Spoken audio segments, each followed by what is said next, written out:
નમો હરિહંતાણં નમો સિદ્ધાણં નમો આયર્યાણં નમો ઉવજ્જાયાણં નમો લોએ સબ્બસાહૂણં એસો પંચણમુક્કારો સબ્બ પાવપણાસણો મંગલાણં ચ સબ્બેસિં પઢમં હવૈ મંગલમ કલ્યાણપાદપારામં શ્રુતગંગા હિમાચલમ વિશ્વાંભોજરવિં દેવં વંદે શ્રીજ્ઞાતનંદનમ અજ્ઞાનતિમિરાંધાનાં જ્ઞાનાંજનશલાકયા નેત્રముન્મીલિतं येन તસ્મૈ શ્રી ગુરવે નમઃ.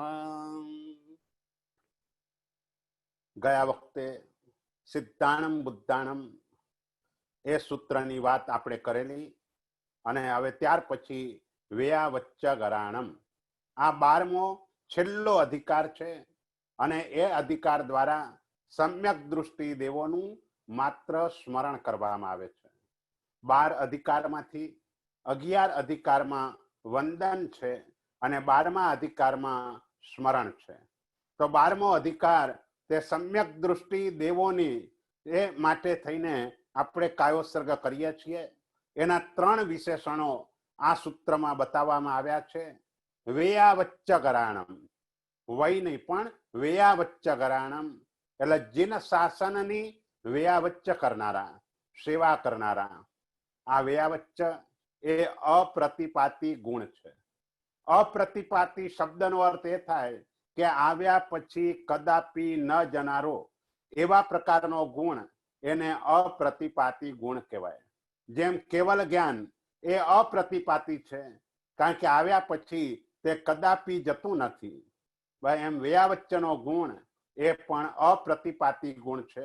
એના દ્વારા કર્મ નિર્જરા વિપુલ પ્રમાણમાં થતી હોય છે. તો આ જીન શાસનની વેયાવચ્ચ કરનારા જે પણ સમ્યક દૃષ્ટિ દેવો એ સમ્યક દૃષ્ટિ દેવો શાસનની વેયાવચ્ચ કરનારા હોય છે. સંતિ ગરાણમ શાંતિને કરનારા અને સંમત દિઠ્ઠિ સમાહી ગરાણમ ડબલ મ ડબલ દ ટ અને ઠ બધું જ ડબલ છે એટલે બોલવામાં સંમત દિઠ્ઠિ મ પણ ડબલ દ સંમત એની સાથે બોલી લેવાનો એટલે પાછળ દી બરાબર બોલાય. સંમત દિઠ્ઠિ સમાહી ગરાણમ એટલે સમ્યક દૃષ્ટિ જીવોને સમાધિ પ્રદાન કરનારા એવા દેવોને આશ્રયને હું કાયોસર્ગ કરું છું. દેવોને આશ્રયને એ અધ્યાહારથી છે, પરંતુ ખરેખર તો માત્ર દેવ નહીં પણ જે પણ જીન શાસનની વ્યાવચ્ચ કરનાર છે, જે પણ સંઘની અંદર પણ જીન શાસનની વ્યાવચ્ચ કરનારા હોય, સંઘની અંદર શાંતિ કરનારા હોય કે સમ્યક દૃષ્ટિ જીવોને સમાધિ આપનારા હોય, એ દરેકને આશ્રયને હું કાયોસર્ગ કરું છું. એટલે કે દરેકની અનુમોદના માટે જે શાસનની વ્યાવચ્ચ કરી રહ્યા છે એવા પ્રત્યેક આત્માઓની અનુમોદના માટે. મુખ્યપણે આપણે દેવ લઈએ છીએ પણ અધ્યાહારથી જેમ દેવને આશ્રયને કાયોસર્ગ કરવાનો એમ જીન શાસનની વ્યાવચ્ચ કરનાર જે પણ હોય એ દરેકની અનુમોદનાર્થે આપણે આ કાયોસર્ગ કરી રહ્યા છીએ. એટલે જીન શાસનની વ્યાવચ્ચ કરનારા, સંતિ એટલે શાંતિને કરનારા, ગરાણમ એટલે કરનારા, સંમત દિઠ્ઠિ એટલે સમ્યક દૃષ્ટિ જીવોને સમાધિ કરનારા, સમાહી ગરાણમ સમાધિને કરનારા એવા દેવોને આશ્રયને હું કાયોસર્ગ કરું છું અને પછી અન્નત્થ સૂત્ર બોલી, કારણ કે કાયોસર્ગ માટેનું સૂત્ર તે અન્નત્થ સૂત્ર છે, જેમાં 16 છૂટનું વર્ણન કાયોસર્ગમાં ક્યાં સુધી રહેવાનું અને કાયોસર્ગમાં કેવી રીતે રહેવાનું એ વર્ણન અન્નત્થ સૂત્રમાં બતાવેલું છે. માટે ત્યાર પછી અન્નત્થ સૂત્ર બોલી અને એક નવકારનો આપણે કાયોસર્ગ કરતા હોઈએ છીએ. એના પછીનું સૂત્ર થોભ વંદન સૂત્ર. આમ તો સામાન્ય રીતે આપણે ગુરુ વંદનના 3 પ્રકાર કયા હતા: ફિટ્ટા વંદન, થોભ વંદન અને દ્વાદશાવર્ત વંદન. એ થોભ વંદન એટલે 2 ખમાસમણ ઈચ્છકાર સૂત્ર, પદસ્થ મહાત્મા હોય તો ખમાસમણ, અભુઠ્ઠીઓ અને ખમાસમણ. આ પ્રકારનું થોભ વંદન, આ પણ થોભ વંદન જ છે. જ્યારે આપણું પ્રતિક્રમણમાં દેવ વંદન થઈ જાય એટલે 4 થોયો બોલાઈ જાય. 4 થોયો બોલ્યા પછી નમોત્થોણમ સૂત્ર બોલીએ અને તે પછી આ થોભ વંદન કરવાનું આવે છે. એક એક પદ, એક એક ખમાસમણ આપવા પૂર્વક બોલવાનું હોય છે. એટલે ખમાસમણ આખું બોલવાનું. ઈચ્છામી ખમાસમણો વંદ્યુમ જાવણિત્યાય નિસિહિયાય, ઉભા ઉભા બોલવાનું. અને મથ્થયેણ વંદામી ભગવાનહમ, મથ્થયેણ વંદામી આચાર્યહમ, મથ્થયેણ વંદામી ઉપાધ્યાયહમ. આગળનું આખું ખમાસમણ ખરું, આ છેલ્લું પદ મથ્થયેણ વંદામી ભગવાનહમ એટલે ભગવંતોને હું વંદન કરું છું. અહીં ભગવંતમાં અરિહંત પરમાત્મા અને સિદ્ધ પરમાત્મા એ બંને ભગવંત પણ આવે અને કેટલીક જગ્યાએ ભગવાન શબ્દનો અર્થ તે વિશિષ્ટ ગણધર વગેરે પણ એવો અર્થ કરેલો છે. તો આવા ભગવંતોને હું વંદન કરું છું. આચાર્યહમ, આચાર્ય ભગવંતોને હું વંદન કરું છું. ઉપાધ્યાયહમ, ઉપાધ્યાય ભગવંતોને હું વંદન કરું છું. અને સર્વ સાધુહમ, સર્વ સાધુ મહારાજને હું વંદન કરું છું. એ રીતે 4 થોભ વંદન આપણે કરતા હોઈએ છીએ. આચાર્ય, ઉપાધ્યાય, સાધુ એ બધી વ્યાખ્યાઓ આપણે આગળ નમસ્કાર મહામંત્રના અર્થની અંદર જણાવી દીધી છે. અને એ કર્યા પછી તરત જ આપણે પ્રતિક્રમણ ઠાવવાનું, જે પ્રતિક્રમણનું બીજ સૂત્ર કહેવાય, પ્રતિક્રમણનું બીજ સૂત્ર એના દ્વારા કરીને આપણે પ્રતિક્રમણને ઠાવીએ છીએ. પ્રતિક્રમણ નામનું આવશ્યક આ સૂત્રથી શરૂ થાય છે. અને તે સમયે આપણે બોલીએ છીએ ઈચ્છા કારેણ સંધિ સહ ભગવન દેવસ્ય પરિક્રમણે ઠાઉ ઈચ્છમ સવત્સવી દેવસ્ય દુચ્ચિંતીય દુભાષીય દુચ્ચિઠ્ઠીય મિચ્છામિ દુક્કણમ. આ બધા જ શબ્દો, ખાસ કરીને દુચ્ચિઠ્ઠીય, ચ પણ ડબલ છે અને ટ પછી ઠ છે એટલે બોલવામાં દુચ્ચિઠ્ઠીય. આગળ દુચ્ચિંતીય, ચ ડબલ બરાબર બોલાવવો જોઈએ. દુચ્ચિંતીય, દુભાષીય, દુચ્ચિઠ્ઠીય મિચ્છામિ દુક્કણમ. બસ આ જે 3 પદો છે, દુચ્ચિંતીય, દુભાષીય અને દુચ્ચિઠ્ઠીય, એ પ્રતિક્રમણનું બીજ સૂત્ર છે. કારણ કે કોઈ પણ પ્રકારનું પાપ જીવ મન, વચન અને કાયા દ્વારા કરે છે. આપણે કર્મબંધના કારણોમાં મિથ્યાત્વ, અવિરતિ, પ્રમાદ, કષાય અને યોગ કહીએ છીએ. મિથ્યાત્વમાં પણ યોગ ભળે છે, અવિરતિમાં પણ યોગ ભળે છે, કષાયમાં પણ યોગ ભળે છે, પ્રમાદમાં પણ યોગ ભળે છે અને સ્વતંત્ર રીતે પણ યોગ હોય છે. એટલે આ બધા જ પાપો એ આ 3 રીતે થાય છે. મન દ્વારા થાય છે, વચન દ્વારા થાય છે અને કાયા દ્વારા થાય છે.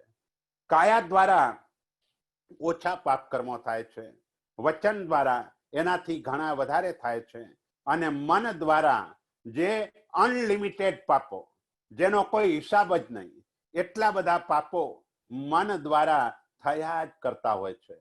એટલે ઘણી વખતે માત્ર મનનું પાપ એ પણ આત્માને 7મી નરક સુધી ઢસડી જતું હોય છે.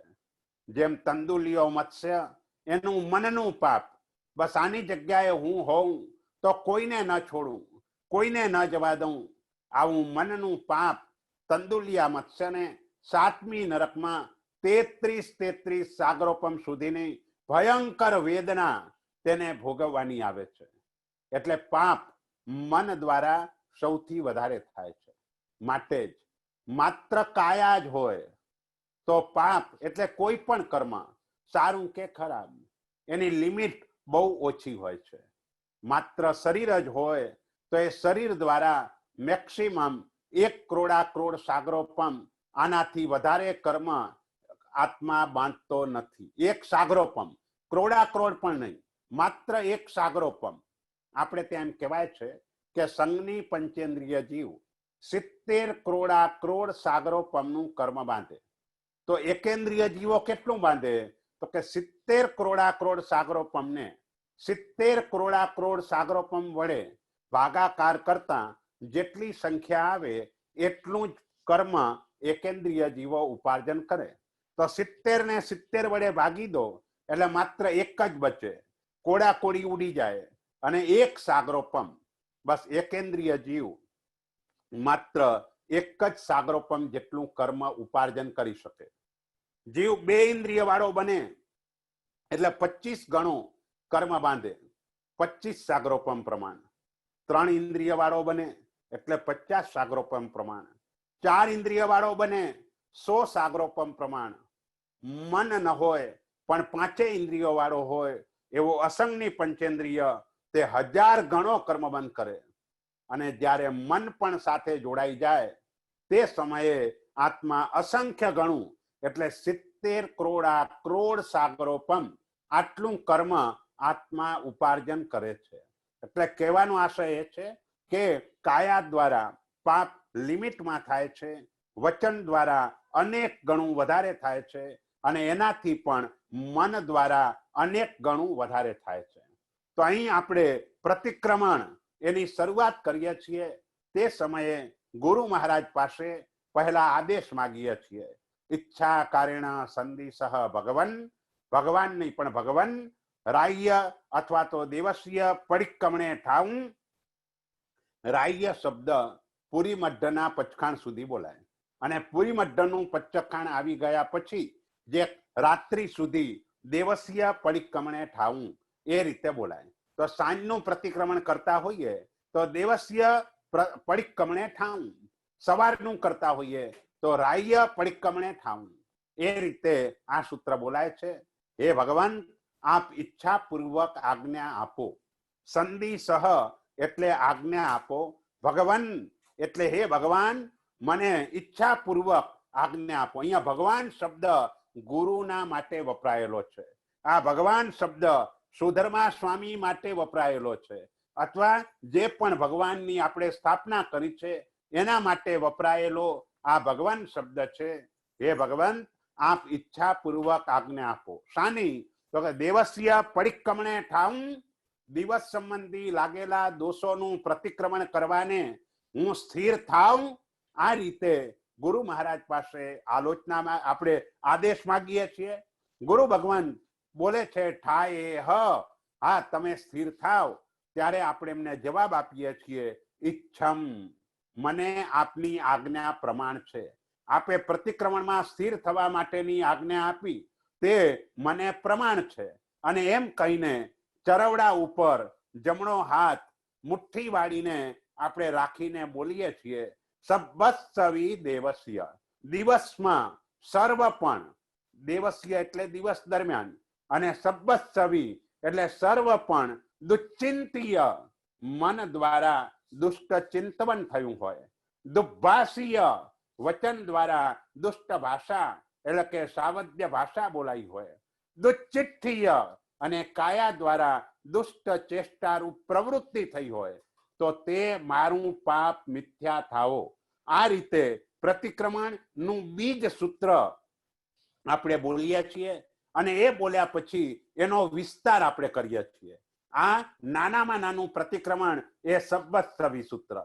એનો વિસ્તાર ઈચ્છામી ઠામી કાઉસગમ, એનો વિસ્તાર વંદિત્તુ સૂત્ર, અને એનો વિસ્તાર અતિચાર સૂત્ર. આ રીતે ઉત્તરોત્તર 4 વિશેષ છે.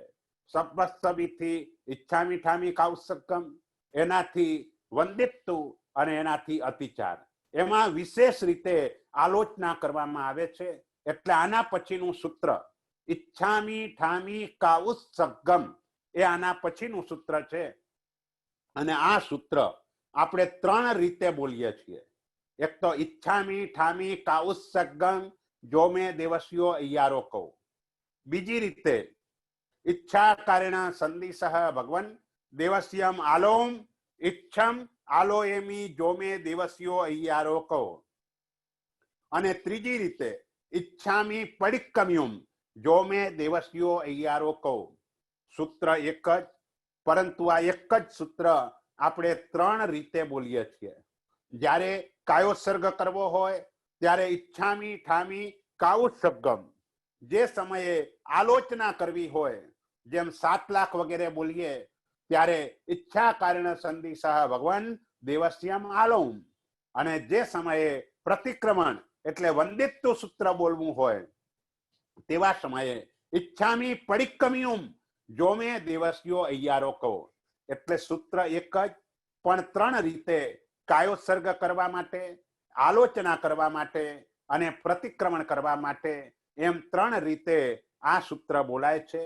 ખાસ કરીને ચારિત્ર સંબંધી લાગેલા દોષો અને એ દોષોના પ્રાયશ્ચિત્ત કરવા માટે કાયોત્સર્ગ કરવાનો હોય તેવા સમયે આપણે આ સૂત્ર બોલતા હોઈએ છીએ. ઈચ્છામી ઠામી કાઉત્સગમ, કાઉત્સગમ ડબલ સ અને ડબલ ગ જો મેં દેવસ્યો અయ్యాરો કહો. પછી કાયો વાયો માણસ્યો, જો સબ્બસ્સવી સૂત્રમાં દુચ્ચિંતીય દુભાષ્ય દુચ્ચિઠ્ઠીય આ શબ્દનો પ્રયોગ કરેલો. અહીં દુચ્ચિઠ્ઠીયની જગ્યાએ કાયો, દુભાષ્યની જગ્યાએ વાઈયો, દુચ્ચિંતીયની જગ્યાએ માણસ્યો. બસ આ ત્રણેય શબ્દો, એ ત્રણેય શબ્દોને આપણે જુદા ક્રમથી અહીં બતાવ્યા. ત્યાં પ્રધાનતાનો ક્રમ હતો, કર્મ બંધની અને કર્મ નિર્જરાની પ્રધાનતા. મન દ્વારા કર્મ બંધાય પણ વધારે, કર્મની નિર્જરા પણ વધારે થાય. માટે આપણે એમ કહીએ છીએ મનઃ એવ કારણમ મનુષ્યાણામ બંધ મોક્ષયો. મનુષ્યને 7મી નરકમાં પણ લઈ જનાર કોઈ હોય તો તે મન છે, અને મનુષ્યને મોક્ષમાં લઈ જનાર પણ કોઈ હોય તો પણ મન છે. તો આ મન દ્વારા વધારે કર્મ નિર્જરા અને વધારે કર્મબંધ થતો હોવાના કારણે પ્રધાનતાની અપેક્ષાએ પ્રતિક્રમણમાં પહેલા દુચ્ચિંતીય, ત્યાર પછી વચન અને ત્યાર પછી કાયા. જ્યારે આ સૂત્રની અંદર પહેલા કાયા, પછી વચન અને પછી મન, એ ક્રમથી અહીં બતાવ્યું છે. કાયો વાયો માણસ્યો, પછી દરેકના દોષો બતાવ્યા. ઉત્સુત્ત ઉમ્મગ્ગો આ કાયા સંબંધી છે. અકપ્પો અકર્ણિજો એ મિચ્છામિ દુક્કડમ. ઉત્સુત્તો ઉમ્મગ્ગો એ વચન સંબંધી છે. અકપ્પો અકર્ણિજો એ કાયા સંબંધી છે. દુજ્જાઓ દુર્વિચિંતીયો એ મન સંબંધી છે. અણાયારો અનિચ્છિયબ્બો અસાવગ પાઉગ્ગો. ઘણા લોકો અસાવગ એવી રીતે બોલતા હોય છે, પણ અસાવગની અસાવગ પાઉગ્ગો 3 અક્ષર છે. સાવગ મુખ્ય શબ્દ છે શ્રાવક, સાવગ એટલે શ્રાવક. પાઉગ્ગો એટલે પ્રાયોગ્ય, ઉચિત, શ્રાવકને ઉચિત, પણ આગળ અ મૂકી દીધો એટલે શ્રાવકને ઉચિત નથી તે એવો અર્થ કરવાનો. પણ બોલવામાં અસાવગ પાઉગ્ગો એ રીતે બોલવાનું.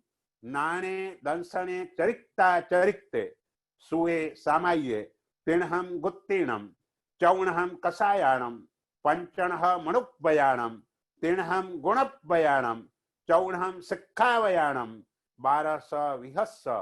12 જુદું પાડવાનું. 12 વિહસ્સ. સાવગ ધમ્મસ્સ, સાવગધમસ્સ નહીં. ઘણા લોકો સાવગધમસ્સ બોલતા હોય છે, પણ સાવગ એ શબ્દ જુદો બોલવાનો. શ્રાવક અને ધમ્મસ્સ એટલે ધર્મ. સાવગ ધમ્મસ્સ જમ ખંડિયમ જમ વિરાહિયમ તસ્સ મિચ્છામિ દુક્કડમ. ફરીથી આખું સૂત્ર હું સાથે બોલી જાઉં છું. ઈચ્છામિ ઠામિ કાઉત્સગમ જો મેં દેવસ્યો અయ్యాરો કહો.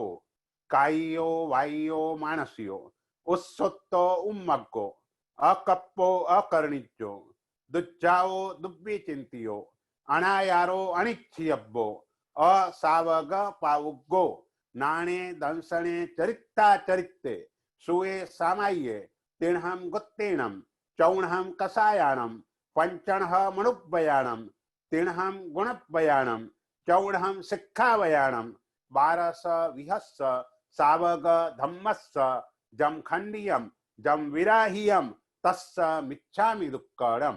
બસ આ રીતે આ સૂત્ર બોલવાનું છે. સૌથી પહેલા ઈચ્છામી ઠામી કા ઉત્સર્ગમ, એટલે હું કાયોસર્ગમાં રહેવાને ઈચ્છું છું. હું ઈચ્છું છું કે હું કાયોસર્ગમાં રહું છું. કારણ કે ઈચ્છામી પણ પહેલો પુરુષ એક વચન, ઠામી પણ પહેલો પુરુષ એક વચન. ઈચ્છામી એટલે હું ઈચ્છું છું અને ઠામી એટલે રહું છું. હું કાયોસર્ગમાં રહું છું, હું ઈચ્છું છું કાયોસર્ગમાં રહું છું. પણ શાના માટે? ચારિત્રાચાર સંબંધી. કારણ કે જ્યાં જ્યાં પણ આ સૂત્ર આવે ત્યાં આપણે ચારિત્રાચાર સંબંધી દોષો લાગ્યા હોય એના માટેના કાયોસર્ગ કરવાની વાત આવે. લોગસ પછીનો જે કાયોસર્ગ હોય એ દર્શનાચાર માટેનો કાયોસર્ગ આવે. પુખ્ખરવર પછીનો જે કાયોસર્ગ હોય તે જ્ઞાનાચાર માટેનો હોય. એટલે આ રીતે પણ આપણે સમજી લેવાનું કે જેથી કરીને એ સૂત્ર બોલતી વખતે આપણને ચારિત્ર, દર્શન અને જ્ઞાન તેની સ્મૃતિ થાય. તો જો મેં દેવસીઓ અయ్యాરો કહું, હું શા માટે કાયોસર્ગમાં રહું છું? એનું કારણ શું? તો કે જે મેં દિવસ સંબંધી અતિચાર કર્યો હોય, એટલે દિવસ સંબંધી મને કોઈ પણ પ્રકારનો દોષ લાગ્યો હોય તો એ દોષને દૂર કરવા માટે અને દોષને દૂર કરી મારા આત્માને વધારે વિશુદ્ધ બનાવવા માટે, નિર્મળ બનાવવા માટે હું આ કાયોસર્ગ કરવાને ઈચ્છું છું. એ રીતે આપણે કહીએ છીએ. અને ત્યાર પછી કહીએ છીએ કાયો વાયો માણસ્યો. એ દોષ એટલે કે અતિચાર મને કાયા દ્વારા લાગ્યો હોય, એ અતિચાર વચન દ્વારા લાગ્યો હોય કે એ અતિચાર મન દ્વારા લાગ્યો હોય તો હું કાયોસર્ગ કરવાને ઈચ્છું છું. હવે કયા કયા અતિચારો એની વાત અહીં કરે છે. સૌથી પહેલા કહે છે ઉત્સુત્તો, ઉત્સૂત્ર પ્રરૂપણા. આ આપણે મોટામાં મોટું પાપ કહીએ છીએ. પાપ નહીં કો ઉત્સૂત્ર ભાષણ જીશ્યો. ઉત્સૂત્ર ભાષણ જેવું બીજું કોઈ જ મોટું પાપ નથી. જેમ ભગવાન મહાવીર સ્વામી મરીચીના ભવમાં હે કપિલ, અહીં પણ ધર્મ છે અને ત્યાં પણ ધર્મ છે, બસ આટલી ઉત્સૂત્ર પ્રરૂપણા થઈ એના કારણે એમનો સંસાર 1 કરોડ સાગરોપમ જેટલો વધ્યો. પણ અજ્ઞાન અવસ્થામાં આવી પ્રરૂપણા થઈ જાય તો તે અતિચાર સ્વરૂપ છે અને ખબર પડે તો તેવા સમયે તેની આલોચના લઈ લેવાની હોય છે. જ્યાં ખબર જ ન હોય તો જુદી વાત છે, પણ ખબર પડે એને તરત જ એની આલોચના લઈ અને શુદ્ધ થવાનું હોય તો ઉત્સુત્તો એટલે મારા દ્વારા વચનથી ઉત્સૂત્ર બોલાઈ ગયું હોય, સૂત્ર વિરુદ્ધ બોલાઈ ગયું હોય તો એમાં જે મને દોષ લાગ્યો હોય એ દોષને દૂર કરવા માટે હું કાયોસર્ગ કરું છું. મગ્ગો ઉન્માર્ગ. તો અહીં ઉન્માર્ગ શબ્દનો અર્થ શું? તો અહીં પહેલા માર્ગ શબ્દનો અર્થ જોવાનો. માર્ગ શબ્દનો અર્થ એ ઔદૈક ભાવમાંથી ક્ષયોપશમ ભાવમાં આવવું, એનું નામ માર્ગ. જોકે માર્ગ શબ્દનો અર્થ હજુ આનાથી આગળ છે, પણ વર્તમાનમાં એ ભૂમિકાએ આપણે પહોંચી શકીએ તેમ નથી. બાકી ખરા અર્થમાં માર્ગ શબ્દનો અર્થ ક્ષાયોપશમિક ભાવમાંથી ક્ષાયિક ભાવ તરફ જવું, એનું નામ માર્ગ. એટલે ક્ષયોપશમ ભાવ પણ ગુણ છે, પણ એ ગુણ દોષ વાળો છે, અતિચાર વાળો છે. અને ક્ષાયિક ભાવ એ આવ્યા પછી કદાપી જતો નથી અને નિરતિચાર છે. એટલે ખરા અર્થમાં તો આપણે ક્ષાયિક ભાવ સુધી પહોંચવાનું છે, પણ આ વિષમ કાળની અંદર એ ભાવ સુધી આપણે પહોંચી શકતા નથી. ક્ષાયિક ભાવમાં વધુમાં વધુ પૂર્વ જન્મમાંથી કોઈક આત્મા સમ્યક દર્શન ગુણ લઈને આવ્યો હોય તો એટલા પૂરતો ક્ષાયિક ભાવ વર્તમાનમાં કોઈક ભાગ્યે જ જીવને હોઈ શકે. બીજા ક્ષાયિક ભાવના કોઈ ગુણ આ ભરત ક્ષેત્રમાં આ કાળમાં કોઈને પણ ન હોય. કેવલ જ્ઞાન, કેવલ દર્શન, ક્ષાયિક ભાવનું યથાખ્યાત ચારિત્ર, અનંત દાન, અનંત લાભ, અનંત ભોગ, અનંત ઉપભોગ, અનંત વીર્ય, આ ગુણો વર્તમાનમાં વર્ત ક્ષેત્રમાં કોઈની પણ પાસે નથી. એટલે માર્ગ શબ્દનો અર્થ આપણે એ કર્યો કે ઔદૈક ભાવમાંથી ક્ષયોપશમ ભાવમાં આવવું, એનું નામ માર્ગ. હવે તમે કહો ભાઈ ઔદૈક ભાવ શું? તો કર્મના ઉદયથી ઉત્પન્ન થતો ભાવ એને ઔદૈક ભાવ કહેવાય. જેમ આપણને ગુસ્સો આવ્યો તો એ ઔદૈક ભાવ છે. ક્રોધ મોહનીયા કર્મનો ઉદય આવ્યો માટે ઔદૈક ભાવ કહેવાય. અહંકાર આવ્યો ઔદૈક ભાવ છે. અજ્ઞાનતા ઔદૈક ભાવ છે. કૃપણતા એ પણ ઔદૈક ભાવ છે. દાનાંતરાય કર્મના ઉદયના કારણે આવો ઔદૈક ભાવ આવ્યો. મિથ્યાત્વ ઔદૈક ભાવ છે. તો આ બધા કર્મના ઉદયથી જે પણ ભાવો ઉત્પન્ન થાય એ બધાને ઔદૈક ભાવ કહેવાય. અને આપણે માર્ગની વ્યાખ્યા એ કરી રહ્યા છીએ કે ઔદૈક ભાવમાંથી ક્ષયોપશમ ભાવ તરફ જવું, એનું નામ માર્ગ. તો ઔદૈકમાંથી ક્ષયોપશમ, એટલે ક્ષયોપશમ એટલે ગુણ. જેમ ક્રોધ કર્મના ઉદયથી છે તો ક્ષયોપશમથી ક્ષમા છે. માન કર્મના ઉદયથી છે તો નમ્રતા ક્ષયોપશમથી છે. માયા કર્મના ઉદયથી છે તો સરળતા ક્ષયોપશમથી છે. લોભ કર્મના ઉદયથી છે તો સંતોષ ક્ષયોપશમથી છે. દાન એ કર્મનો ક્ષયોપશમ છે અને કૃપણતા એ કર્મનો ઉદય છે. જ્ઞાન કર્મનો ક્ષયોપશમ છે પણ અજ્ઞાન અવસ્થા એ કર્મનો ઉદય છે. તો માર્ગ શબ્દનો અર્થ ઔદૈક ભાવમાંથી ક્ષયોપશમ ભાવમાં આવવું, એને માર્ગ કહેવાય. પણ આ સૂત્રમાં ઉન્મગ્ગો, ઉન્માર્ગ. તો ઉન્માર્ગ એટલે શું? કે એનાથી વિપરીત. એનાથી વિપરીત એટલે ક્ષયોપશમિક ભાવમાંથી ઔદૈક ભાવમાં આત્મા આવી જાય, એને ઉન્માર્ગ કહેવાય. જેમ ક્ષયોપશમિક ભાવમાં ક્ષમા વાળો હોય અને અચાનક ગુસ્સો કરવા લાગી ગયો તો એ ક્ષયોપશમમાંથી ઔદૈક ભાવમાં આવી ગયો. એવી રીતે નમ્રતામાંથી અહંકાર કરવા લાગી ગયો. સરળતામાંથી કપટ કરતો થઈ ગયો. સંતોષીમાંથી લોભ વૃત્તિ આવી ગઈ. ઉદારતામાંથી કૃપણ બની ગયો. એવી રીતે આ જ્ઞાન અને એમાંથી અજ્ઞાન દશા તરફ જીવ આગળ વધ્યો. કારણ કે એમાં જો સતત પુરુષાર્થ ન રાખે તો અજ્ઞાન દશામાં જીવ ચાલ્યો જતો હોય છે. તો આ રીતે ઉન્મગ્ગો, આવી રીતે ઉન્માર્ગનું સેવન થઈ ગયું હોય. ક્ષાયિકમાંથી ક્ષયોપશમિક ભાવમાં કોઈ આવતા નથી. એટલે એ સ્વરૂપ ઉન્માર્ગ કદાપી હોતો નથી. કારણ કે ક્ષાયિકમાંથી કોઈ નીચે આવતા જ નથી. એટલે ક્ષાયિક ભાવમાંથી ક્ષયોપશમ ભાવમાં ના આવે. બીજી એક વાત, ક્ષયોપશમ ભાવ માત્ર 4 ઘાતી કર્મનો જ હોય. એના સિવાય કોઈનો પણ ક્ષયોપશમ ન હોય.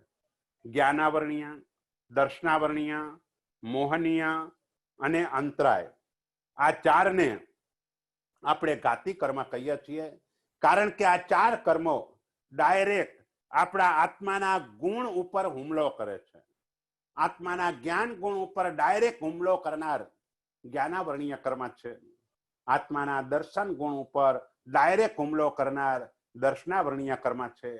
ક્ષાયિક સમ્યક્ત્વને યથાખ્યાત ચારિત્ર નામના આત્માના ગુણ ઉપર ડાયરેક્ટ હુમલો કરનાર દર્શન મોહનીય અને ચારિત્ર મોહનીય કર્મ છે. અને અનંત દાન, લાભ, ભોગ, ઉપભોગ અને વીર્ય, એમાં અંતરાય કરનાર તે જે છે એ આ ક્ષાયિક ભાવ છે. પણ એમાંથી ક્ષયોપશમ ભાવ એટલે અંતરાય એ પણ ઘાતી કર્મ છે અને એનો પણ ક્ષયોપશમ ભાવ એનો પણ હોય છે. એટલે એ દાન, લાભ, ભોગ, ઉપભોગ, વીર્ય એ ગુણ ઉપર ડાયરેક્ટ હુમલો કરનાર તે અંતરાય કર્મ છે. અઘાતી કર્મો શરીર દ્વારા આત્મગુણ ઉપર હુમલો કરે છે. ઘાતી કર્મ ડાયરેક્ટ આત્મગુણ ઉપર હુમલો કરે છે. બીજા નંબરમાં ઘાતી કર્મ એ જ્યારે એનો ઉદય થાય ત્યારે આત્મા પોતાના ભાનને ખોઈ બેસતો હોય છે. મોટા ભાગે એવું બનતું હોય છે. એટલે ઘાતી કર્મનો જે ઉદય છે એ એટલે ક્ષયોપશમ માત્ર 4 ઘાતી કર્મનો જ છે. એટલે ઉન્માર્ગની બાબતમાં પણ આપણે એ રીતે ક્ષયોપશમ ભાવમાંથી ઔદૈક ભાવમાં આવવું તે ઉન્માર્ગ છે. અને આવો ઉન્માર્ગ મારા દ્વારા સેવાઈ ગયો હોય તો એ દોષથી મારા આત્માને દૂર કરવા માટે હું આ કાયોસર્ગ કરું છું. એટલે ઉત્સૂત્રથી ઉન્માર્ગ અને ઉન્માર્ગથી અકપ્પો. અકપ્પો એટલે વિધિથી વિરુદ્ધ, આચારથી વિરુદ્ધ એવું જે વર્તન એને અકપ્પો કહેવાય. જે આપણી વિધિ જ્યાં જ્યાં જે બતાવેલી છે એનાથી વિપરીત એ અકપ્પો, અથવા આચાર શ્રાવકના જે આચારો બતાવ્યા છે એનાથી વિપરીત રીતે જીવન ચાલતું હોય તો એને અકપ્પો કહેવાય. અને એ અકલ્પ્ય, અકપ્પો એટલે અકલ્પ્ય. અને એના દ્વારા મારા આત્મા ઉપર જે પણ દોષો લાગ્યા હોય એ દોષોને દૂર કરવા માટે હું આ કાયોસર્ગ કરું છું. અકર્ણિજો, ત્યાર પછી અકર્ણિજો, ન કરવા યોગ્ય કાર્ય, શ્રાવકને ન કરવા યોગ્ય કાર્ય એના દ્વારા થઈ ગયું હોય તો એના માટે હું આ કાયોસર્ગ કરું છું. ત્યાર પછી દુજ્જાઓ અને દુબ્બી ચિંતીઓ. દુજ્જાઓ એટલે દુર્ધ્યાન, અને દુર્ધ્યાન એટલે અશુભ વિચારોનું સાતત્ય. અશુભ વિચારો કન્ટિન્યુઅસ ચાલ્યા કરે એને દુર્ધ્યાન કહેવાય. અને દુર્ધ્યાનમાં આર્ત ધ્યાન અને રૌદ્ર ધ્યાન. આર્ત શબ્દનો અર્થ થાય પીડા, અને રૌદ્ર એટલે ભયંકર. કોઈ પણ પ્રકારની પીડા એ દૂર કરવાનો વિચાર મનમાં ચાલ્યા કરતો હોય, એનું સાતત્ય હોય, એને આર્ત ધ્યાન કહેવાય. અને પાપ વિચાર મનમાં સતત ચાલ્યા કરે, હિંસા, જૂઠ, ચોરી, વ્યભિચાર, પરિગ્રહ, આવા પ્રકારના પાપોના વિચારો સતત મનની અંદર ચાલ્યા કરતા હોય તો એને રૌદ્ર ધ્યાન કહેવાય. આ બંને ધ્યાન વચ્ચે મોટું અંતર છે. આર્ત ધ્યાન જ્યારે સતત વારંવાર થયા કરે છે ત્યારે એ જ આર્ત ધ્યાન ક્યાંક રૌદ્ર ધ્યાનમાં પરિણમી જાય છે. કારણ કે પોતાની ઈચ્છાને પૂરી કરવા માટે હિંસા, જૂઠ, ચોરી આદિનો આશ્રય લઈને પણ તે ઈચ્છા પૂર્તિ કરવાનો પુરુષાર્થ કરે છે, પ્રયત્ન કરે છે. એટલે સતત આર્ત ધ્યાન એ પણ રૌદ્ર ધ્યાનમાં પરિણમી જતું હોય છે. આર્ત ધ્યાન પણ કરવા યોગ્ય નથી, રૌદ્ર ધ્યાન પણ કરવા યોગ્ય નથી. કારણ કે આર્ત ધ્યાન તિર્યંચ ગતિ આપે છે, રૌદ્ર ધ્યાન નરક ગતિ આપે છે. અને આર્ત ધ્યાન મોટા ભાગે સંસારી જીવોને સતત થયા જ કરતું હોય છે. સંસારી જીવો સતત અશુભ વિચારોની અંદર રાચી માચીને રહ્યા જ કરતા હોય છે. કારણ કે સંસારી જીવો ઉપર અમુક પ્રકારની જવાબદારીઓ છે, અને જીવ સુખશીલીઓ હોય તો એ સુખને મેળવવા માટેના સતત વિચારો કર્યા કરે, અને એ સતત વિચારો જીવને તિર્યંચ ગતિમાં લઈ જાય છે. કડવું સત્ય એ છે કે દરેક ગતિમાંથી તિર્યંચ ગતિમાં જનાર જીવોની સંખ્યા ઘણી ઘણી ઘણી વધારે છે. આગળ આપણે એક વખતે વાત કરેલી કે બીજા દેવલોક સુધીના, એટલે કે ભવનપતિ, વ્યંતર, જ્યોતિષ, પેલો બીજો દેવલોક, પેલો કિલ્બિશિક, આ બધા દેવો, એમાંથી મોટા ભાગના દેવો મરીને પૃથ્વી, પાણી અને વનસ્પતિમાં ઉત્પન્ન થતા હોય છે. આ તિર્યંચ ગતિ, મોટા ભાગના દેવો તિર્યંચ ગતિમાં ઉત્પન્ન થતા હોય. મનુષ્ય ગતિમાં આવવાનું ઘણું કઠિન છે. કઠિન એ રીતે છે કે એક વિચાર કરીએ કે મનુષ્યની અંદર જે મનુષ્યોની સંખ્યા, ગર્ભજ મનુષ્યોની સંખ્યા આપણે ત્યાં લિમિટેડ બતાવી છે. એકની સંખ્યાને 96 ટાઈમ ડબલ કરો એટલે 1, 2, 4, 8, 16, 32, 64, 128, 256 આ રીતે 96મા નંબરમાં જે સંખ્યા આવે એટલા જ ગર્ભજ મનુષ્યો હોય. એનાથી એક પણ ગર્ભજ મનુષ્ય કદાપી વધારે ન હોય.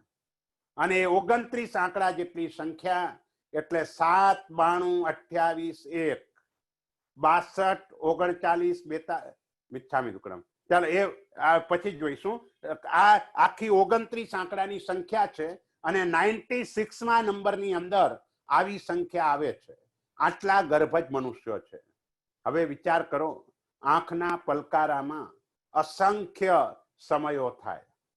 હવે દેવો દરેક સમયે સંખ્યાતા કે અસંખ્યાતા દેવલોકમાંથી ચ્યવે. નારકો પણ સમયે સંખ્યાતા કે અસંખ્યાતા ચ્યવે.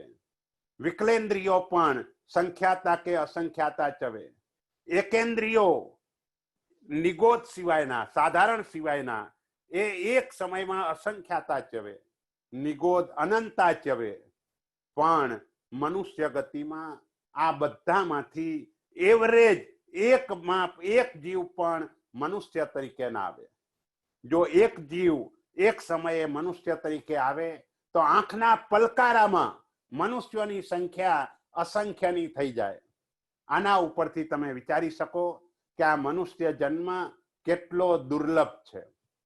એટલે એવો જન્મ આપણને પ્રાપ્ત થયો છે તો તેવા સમયે આવા આર્ત ધ્યાન અને રૌદ્ર ધ્યાનથી આપણે આપણા મનને બચાવવાનું છે.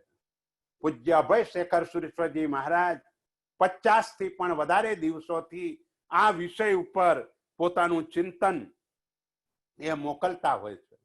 તો આવી રીતે જુદા જુદા ઉપાયો આર્ત અને રૌદ્ર ધ્યાનને કેવી રીતે રોકી શકાય એ જુદા જુદા ઉપાયો એ મહાપુરુષે આપણને બતાવ્યા છે.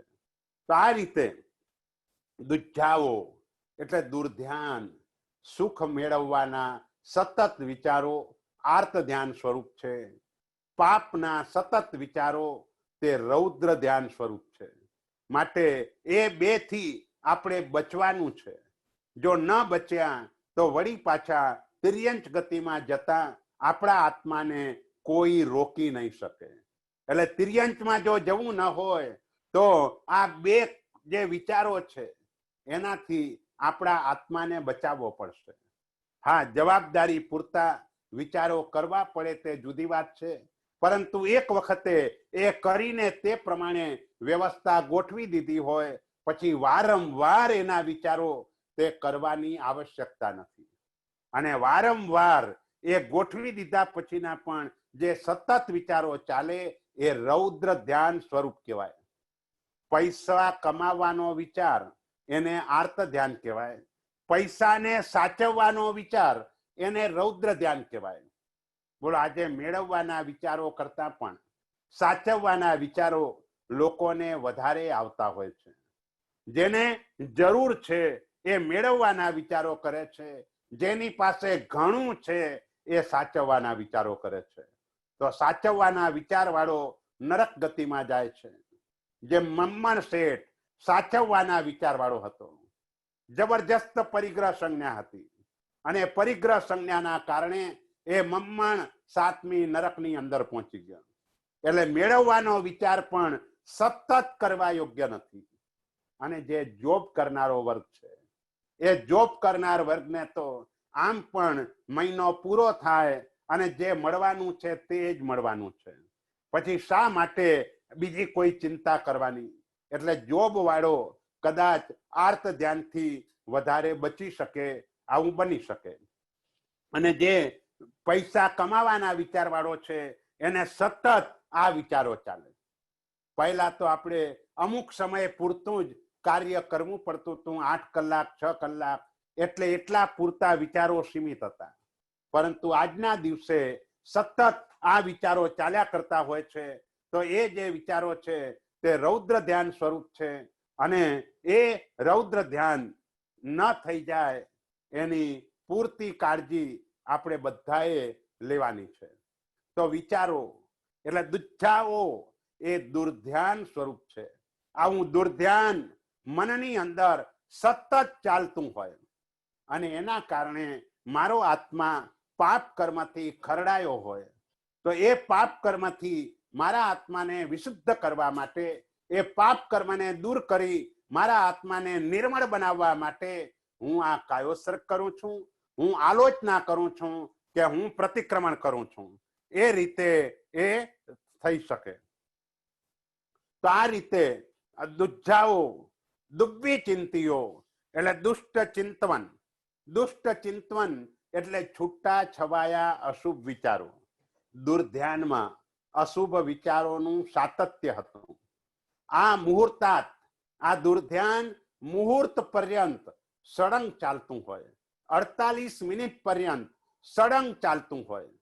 જ્યારે વચ્ચે વચ્ચે સામાયિકાદી કરતી વખતે પણ વચ્ચે વચ્ચે છૂટા છવાયા અશુભ વિચારો આવી જાય, એને દુબ્બી ચિંતીઓ કહેવાય. એટલે દુર્ધ્યાન અને દુષ્ટ ચિંતવન એ બે વચ્ચે મોટો ફરક છે. દુર્ધ્યાન વિશેષ કર્મ ઉપાર્જન કરાવે છે, દુષ્ટ ચિંતવન એના દ્વારા ઓછા કર્મ ઉપાર્જન થાય છે.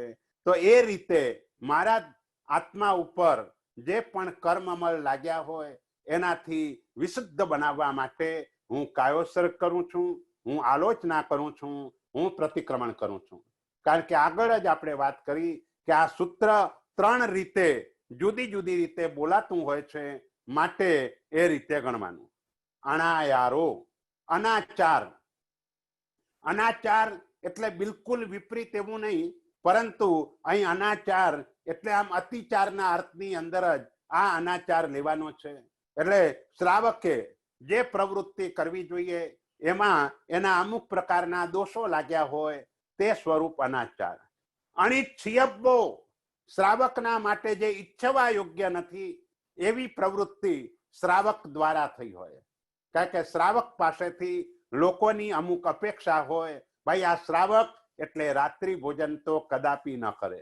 શ્રાવક એટલે નવકારસીનું ઓછામાં ઓછું પચખાણ એને હોય જ. શ્રાવક એટલે પરમાત્માના દર્શન પૂજા અવશ્ય કરનારો હોય.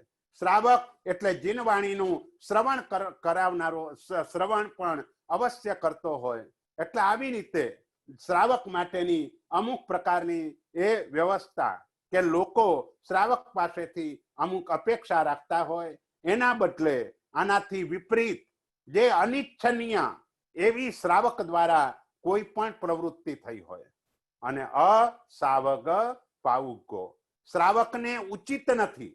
પાઉગો એટલે પ્રાયોગ્ય ઉચિત, અને એટલે નથી. શ્રાવકને ઉચિત નથી એવી પ્રવૃત્તિ થઈ હોય અને એના કારણે આત્મા કર્મમળથી ખરડાયો હોય, તો એનાથી નિર્મળ બનવા માટે હું આ કાયોસર્ગ કરું છું. આગળ જે બધી બાબતો બતાવી એવા દોષો આત્માને ક્યાં ક્યાં લાગ્યા હોય, તો કે નાણે, દંશણે, ચરિત્તા ચરિત્તે. એ દોષ જ્ઞાનને વિશે લાગ્યા હોય, એ દોષ દર્શનને વિશે લાગ્યા હોય. અને ચરિત્તા ચરિત્તે, મહાત્મા માત્ર ચરિત્તે બોલે, કારણ કે એમનું ચારિત્ર છે. આપણું ચારિત્ર અને અચારિત્ર, ચારિત્ર થોડું, અચારિત્ર વધારે. કારણ કે પ્રતિજ્ઞાથી જેટલી પ્રતિજ્ઞા છે એટલા અંશે ચારિત્ર, જેટલા અંશે અવિરતિ છે એટલા અંશે અચારિત્ર, એટલે કે દેશવીરતી ધર્મ. ચરિત્તા ચરિત્રનો અર્થ દેશવીરતી ધર્મ. જ્ઞાનને વિશે, દર્શનને વિશે કે દેશવીરતી સ્વરૂપ ચારિત્રને વિશે, સુએ સામાય્યે શ્રુત ધર્મને વિશે, સામાય્યે સામાયિકને વિશે, તેણહમ ગુપ્તિણામ 3 ગુપ્તિને વિશે. એટલે 3 ગુપ્તિ મન, વચન અને કાયા. મન દ્વારા આર્ત અને રૌદ્ર ધ્યાન ન કરે અને ધર્મ ધ્યાનમાં મન પ્રવૃત્ત રહે તે મન ગુપ્તિ કહેવાય. મૌન એ વચન ગુપ્તિ કહેવાય. જૈના ધર્મનું પાલન તે કાય ગુપ્તિ કહેવાય. તો આવી 3 ગુપ્તિ, એમાં ચૌણહમ કષાયાણમ 4 કષાયો દ્વારા, પંચણહ મણુપયાણમ 5 અણુવ્રતો એટલે શ્રાવકના અહિંસા, સત્ય, અચૌર્ય, બ્રહ્મચર્ય અને અપરિગ્રહ. એ અણુવ્રત એટલે સ્થૂલ પ્રાણાતિપાત વિરમણ વ્રત, સ્થૂલ મૃષાવાદ વિરમણ વ્રત, સ્થૂલ અદત્તાદાન વિરમણ વ્રત, સ્વદારા સંતોષ પરસ્ત્રી ગમન વિરમણ વ્રત અને પરિગ્રહ પરિમાણ વ્રત. આ 5 અણુવ્રતમાં કોઈ પણ ખંડના કે વિરાધના થઈ હોય. તિણહમ ગુણત્બયાણમ 3 ગુણવ્રત એટલે દિક પરિમાણ વ્રત, ભોગોપભોગ પરિમાણ વ્રત અને અનર્થ દંડ વિરમણ વ્રત. આ બધાનો વિસ્તાર આપણે એટલા માટે નથી કરતા કે આગળ વંદિતતા સૂત્રની અંદર આપણે આ બધાનું વર્ણન વિશેષ રીતે કરેલું છે અને એ વંદિતનું સૂત્ર એના સ્વાધ્યાય બધા જ યુટ્યુબ પર ઉપલબ્ધ છે. તમે પરમપથ એ ચેનલ ઉપર જશો એટલે વંદિતતા સૂત્રના 14 સ્વાધ્યાય એમાં મૂકવામાં આવેલા છે અને એની અંદર આપણે આ બધું વર્ણન અણુવ્રત, ગુણવ્રત અને શિક્ષાવ્રત એ બધાનું વર્ણન બહુ સારી રીતે કરેલું છે, વિસ્તારથી કરેલું છે. એટલે આપણો વધારે સમય આમાં ન જાય માટે વિશેષ રીતે જોતા નથી, પરંતુ બધાને ખાસ ભલામણ છે કે એ યુટ્યુબ ઉપરના જેને પણ નથી સાંભળ્યું, કારણ કે અહીં ક્લાસમાં લોકો પછીથી જોડાયેલા છે, પહેલાથી કદાચ ન જોડાયા હોય તો એવાને એ વંદિતતા સૂત્રના સ્વાધ્યાયો એ જોઈ લેવાથી ઘણો લાભ આ સૂત્ર અંગે પણ થશે. એટલે ચૌણહમ કસાયાણમ, પંચણહમ અનુભયાણમ, તિણહમ ગુણભયાણમ, ચૌણહમ શિક્ષાવયાણમ અને 4 શિક્ષાવ્રતને વિશે. 4 શિક્ષાવ્રત એટલે સામાયિક વ્રત, દેશાવકાશિક વ્રત, પૌષધોપવાસ વ્રત અને અતિથિ સંવિભાગ વ્રત. શિક્ષાવ્રત એટલે સાધુ જીવનના અભ્યાસ રૂપ વ્રતો, એ શિક્ષાવ્રત કહેવાય. અથવા બીજી રીતે ગ્રહણ અને આસેવન શિક્ષા. તો આ આસેવન શિક્ષા, ગ્રહણ શિક્ષા એટલે જે તમે શ્રવણ કરો તે ગ્રહણ શિક્ષા, અને શ્રવણ કર્યા પછી આચારમાં પરિણમન થાય એને આસેવન શિક્ષા કહેવામાં આવે છે. તો આ 4 શિક્ષાવ્રતો તે આસેવન શિક્ષારૂપ છે, કારણ કે તેમાં સામાયિક કરવાનું હોય છે. દેશાવકાશિક એટલે 10 સામાયિક, સવાર સાંજ પ્રતિક્રમણ અને વચ્ચે 8 સામાયિક. પૌષધોપવાસ, ઉપવાસ સાથેનો 8 પ્રહરનો પૌષધ અને અતિથિ સંવિભાગ 8 પ્રહરનો પૌષધ કર્યા પછી બીજા દિવસે એકાસન કરી અને એમાં ઠામ ચોવિયાર અને ગુરુ ભગવંતને વિનંતી કરીને એકાસના વખતે બોલાવે. જેટલા દ્રવ્યો ગુરુ મહારાજ વોરી જાય એટલા જ દ્રવ્યો વાપરવાના. સદગુરુનો યોગ ન મળે તો સાધર્મિકને આમંત્રણ આપે અને સાધર્મિક જેટલા દ્રવ્યો વાપરે એટલા જ દ્રવ્યો પોતે વાપરે. એ અતિથિ સંવિભાગ વ્રત છે. તો આ રીતે 12 વ્રતો, 5 અણુવ્રત, 3 ગુણવ્રત અને 4 શિક્ષાવ્રત. 12 વિહસ્સ સાવગ ધમ્મસ, આ 12 પ્રકારના શ્રાવક ધર્મને વિશે. જમ ખંડિયમ, જમ વિરાહિયમ, જે કઈ ખંડના થઈ હોય, ખંડના એટલે વ્રત ભાંગ્યું હોય એને ખંડના કહેવાય. એટલે આપણે અતિક્રમ, વ્યતિક્રમ, અતિચાર, અનાચાર, એમાં અનાચાર સ્વરૂપ એ ખંડિયમ કહેવાય. અને જમ વિરાહિયમ એટલે વિરાધના એટલે અતિચાર સ્વરૂપ, અતિચાર કે અનાચાર સ્વરૂપ. એટલે 12 પ્રકારના શ્રાવક ધર્મને વિશે. જમ ખંડિયમ, જે કઈ ખંડના થઈ હોય કે જે વિરાધના થઈ હોય. તસ્સ મિચ્છામિ દુક્કડમ, તે મારું પાપ મિથ્યા થાઓ. ફરીથી આખા સૂત્રનો અર્થ બોલી જાઉં છું. હું ઈચ્છું છું કાયો સ્વર્ગમાં રહું છું. જે મેં દિવસ સંબંધી અતિચાર કર્યો હોય, કાયા સંબંધી, વચન સંબંધી, મન સંબંધી, ઉત્સૂત્ર પ્રરૂપણા, ઉન્માર્ગ દેશના અથવા ઉન્માર્ગ, અકપ્પો, વિધિ કે આચારથી વિરુદ્ધ, અકર્ણિજો, ન કરવા યોગ્ય, દુજ્જાઓ, દુર્ધ્યાન, આર્ત અને રૌદ્ર ધ્યાન, દુબ્બી ચિંતીઓ, દુષ્ટ ચિંતવન, છૂટા છવાયા અશુભ વિચારો, અનાચાર, ન ઈચ્છવા યોગ્ય અને શ્રાવકને અનુચિત જે પણ પ્રવૃત્તિ થઈ હોય એ પ્રવૃત્તિ દ્વારા આત્મા ઉપર લાગેલા કર્મમળને દૂર કરવા હું કાયોત્સર્ગ કરું છું. વળી જ્ઞાનને વિશે, દર્શનને વિશે, દેશવૃત્તિ સ્વરૂપ ચારિત્રને વિશે, શ્રુત ધર્મને વિશે કે સામાયિકને વિશે, વળી 3 ગુપ્તી, 4 કષાય, 5 અણુવ્રત, 3 ગુણવ્રત, 4 શિક્ષાવ્રત, આમ 12 પ્રકારના શ્રાવક ધર્મમાં જે કંઈ ખંડના કે વિરાધના થઈ હોય તે મારું પાપ મિથ્યા થાવો આ રીતે આપણે અહીં સુધીની વાત કરી. આવતીકાલે આપણે નાણમ્મી સૂત્ર જે પંચાચાર પાલન સૂત્ર એના અંગેની વાત આવતીકાલે કરીશું. 9:20 થઈ છે એટલે 10 મિનિટ જેના પણ પ્રશ્નો હોય એ આગળના જે પ્રશ્નો છે એમાં એક પ્રશ્ન તો એ છે કે ભાઈ 4 8 10 2 એ જુદી જુદી રીતે છે તે સમજાવો. તમને રેફરન્સ આપી દઉં.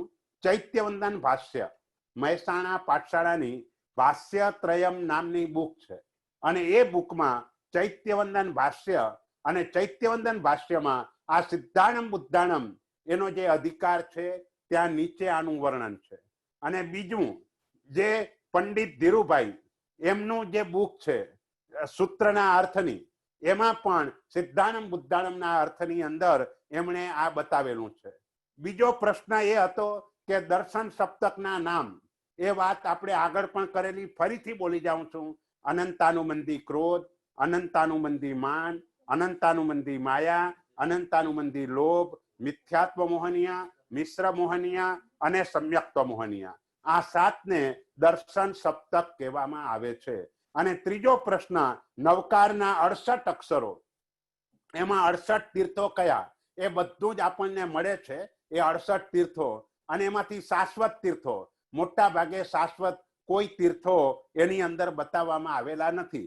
પણ મોટા ભાગે શબ્દ એટલા માટે બોલું છું કે 68 તીર્થોના નામ વાંચ્યા પછી ખબર પડે, આગળ વાંચેલા છે પરંતુ અત્યારે યાદ નથી, એટલે એ 68 કયા કયા છે એ પણ નવકારના અમુક બુકોમાં જોવા મળે છે. આ 3 પ્રશ્નો હતા. બોલો હવે તેજસભાઈ, બીજા કોઈ પ્રશ્નો હોય તો બોલો. પ્રણામ પંડિતજી. થોડાક ચેટ થી આવે છે ને થોડાક હાથ રેસ કરવામાં આવે છે તો હું વારાફરતી પ્રશ્ન લઉં છું. સૌથી પહેલો પ્રશ્ન આવ્યો હતો કે જ્યારે દેવસીય પડિક્રમનું સૂત્ર બોલતા હોય ત્યારે સમસ્ત શ્રાવકને વાંધું છું તેમ ઠાવતા પહેલા બોલવાનું. હા, એટલે એમાં શું છે કે કેટલાક બોલે છે પણ ન પણ બોલે તો એમાં કાંઈ વાંધો નથી. પ્રબોધ ટીકાની અંદર પણ એમ લખેલું છે કે કેટલાક લોકો સમસ્ત શ્રાવકને વાંધું આવું બોલે છે, કદાચ ન પણ બોલે તો પણ ચાલી શકે. ઓકે, જયંતભાઈ મેં તમને અનમ્યુટ કર્યા છે, તમારો પ્રશ્ન પૂછજો. પ્રણામ પંડિતજી. પ્રણામ. તમે જે કહ્યું કે લોકસ પછી પુખરવર પછી જે કૌશક આવે એ કોઈ જ્ઞાનાચાર અને દર્શનાચાર, એ રિપીટ કરશો પ્લીઝ? હા, જો ઈચ્છામી ઠામી કૌસગમ આ જે સૂત્ર છે એ કરમી બનતે પછી આપણે આ સૂત્ર બોલતા હોઈએ છીએ. અને એ કરમી બનતે એટલે ચારિત્રાચાર, એટલે ચારિત્રાચારની શુદ્ધિ માટે કરાતો કાયોસર્ગ, તે આ સૂત્ર પછી જે કાયોસર્ગ આવે તે ચારિત્રાચારની શુદ્ધિ માટે છે. લોગસ્સમાં 24 તીર્થંકર પરમાત્મા એની સ્તવના આવે અને એ સમ્યક દર્શનને નિર્મળ કરનાર છે અને માટે એના પછી આવતો કાયોત્સર્ગ એ દર્શનાચારની શુદ્ધિ માટેનો છે. પુખરવર સૂત્ર એ સમ્યક જ્ઞાન અંગેનું સૂત્ર છે અને માટે એના પછી આવતો કાયોસર્ગ તે જ્ઞાનાચારની શુદ્ધિ માટેનો છે. એટલે આ રીતે ચારિત્રાચાર, દર્શનાચાર ને જ્ઞાનાચાર એની શુદ્ધિ માટે કાયોસર્ગ આપણે કરતા હોઈએ છીએ.